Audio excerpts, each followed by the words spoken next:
Not one person alive today that was a part of slavery.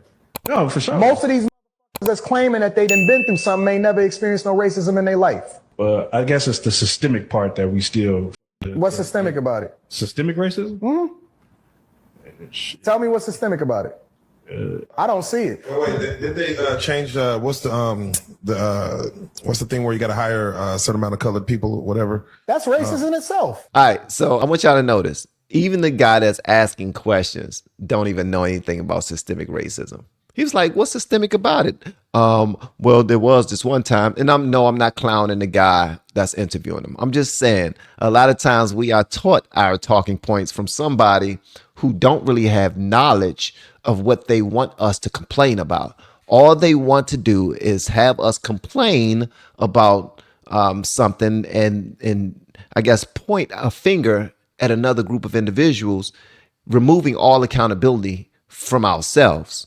That's what they want us to do. So if you're not achieving and you're dark skinned or you have more melanin than your neighbors, then you can always point the finger at systemic racism.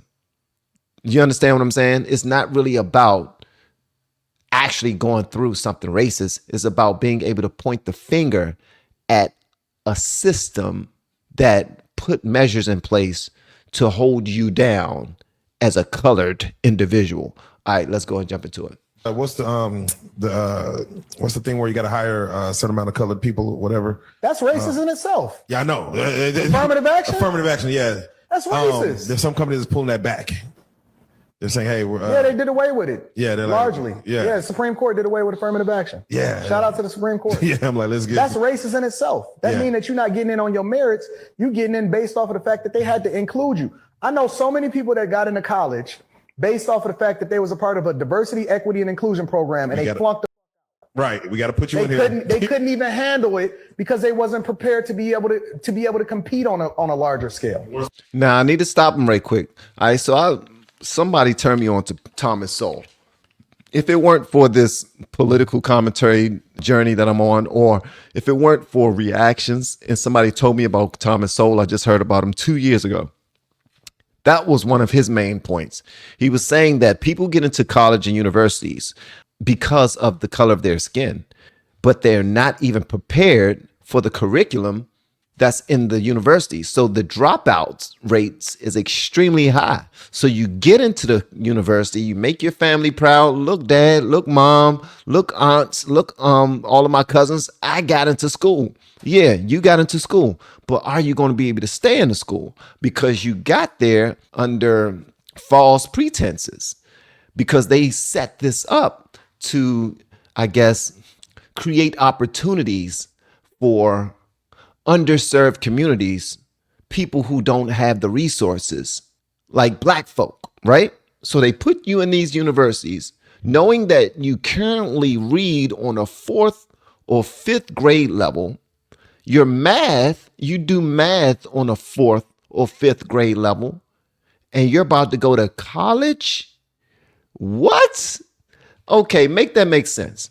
If I'm playing basketball for my high school team, and we're not done yet, we're going to get back to this. If I'm playing basketball for my high school team and I am on the bench, I don't even get any playing time, but I made the team because I came to all of the practices.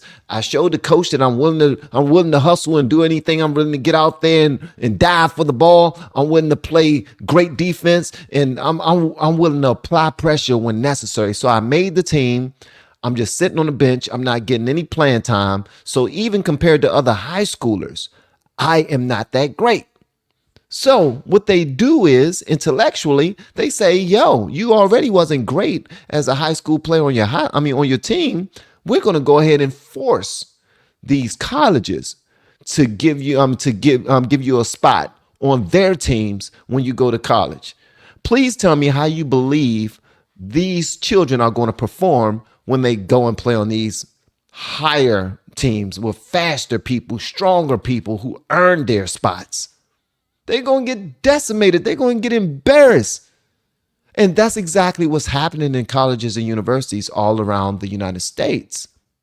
Even when you compare us to international students who are simply here for education. All they do for fun is read, study, code. That's what they do for fun. So when they come and sit next to us in our engineering classes, it's like we don't compete. That's why I'm so proud of my children who went to school and they focus on their education, because they did not look at other people. They said, look, in order for me to keep up, I got to perform at a high level. I got to study more. I got to show up. Even if this is difficult for me, I got to do this. I did not get here because I'm black, and they're not going to keep me here because I'm black. All right. Although they will try. They will try. But people get exposed all the time because of these diversity, equity, and inclusion programs that allow people to get into certain positions and they're not even able to keep it. That's why the federal government is failing the way it has been, because so many people are at high ranking positions getting paid hundreds of thousands of dollars and they don't even know how to do their damn jobs. Jasmine Crockett. Okay, let's continue. That was not a shot at Jasmine Crockett. So you don't believe in systemic racism? Absolutely not. Listen, I don't believe in systemic racism in the United States of America. It's too many people getting too much money. And I ain't even talking about black people. Listen, think about it like this. If there was systemic racism based off of race, right? Then why are white people literally slightly above us when it comes to the amount of money that they make per household? Why are the majority of white people the ones that's on federal government programs? Why are they the ones that's the biggest welfare recipients? Where is it at? How come it's not benefiting them? Why they not working in their own best interest? Why are the ones that's making the most per household Asian and Indian? Why they not holding them back? Why did we pass the Asian hate crime bill? You know why? It's about this. It's about cultural norms. Tell me what is systemic racism and why it's not working for them, but it's only working against us. Yeah. Great points. Can somebody answer that inside of the chat?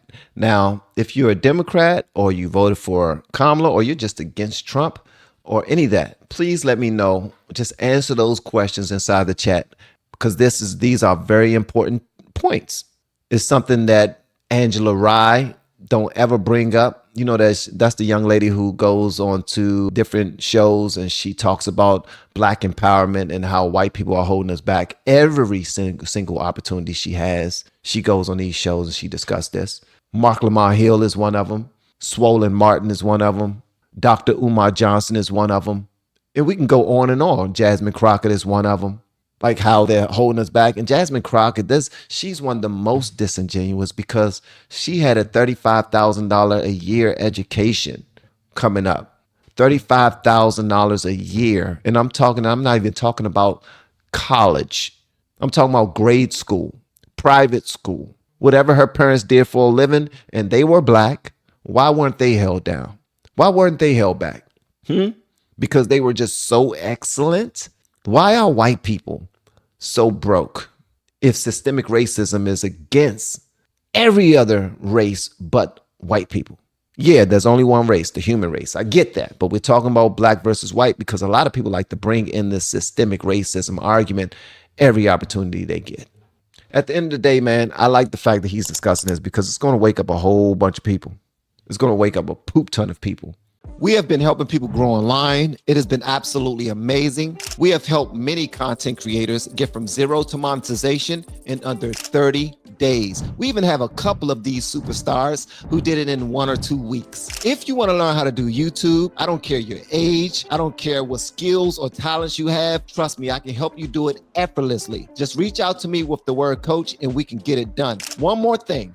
We have a YouTube course that I just now created. I'm extremely proud of, and a lot of people are getting so much from. Purchase that course and work with us. You can join our private Facebook group and our daily group calls, which is 3 to 5 days per week, and you can learn so much more than you've ever learned before. I can't wait to hear from you. Love you. Peace.